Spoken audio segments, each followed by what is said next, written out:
How to increase withdrawal limit on Chase Bank app. In today's video, I'm going to show you how you can increase your withdrawal limit in the Chase Bank app. If you need a higher withdrawal limit for a short period, you can request a temporary increase. Simply log into your Chase mobile app and go to your account and look for the account services or customer support section.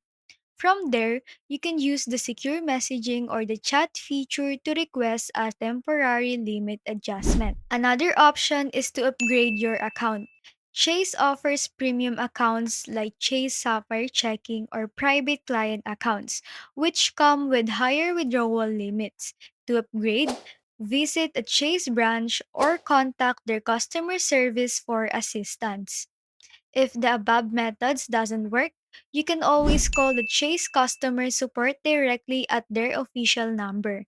A representative can help you with increasing your withdrawal limit based on your account needs.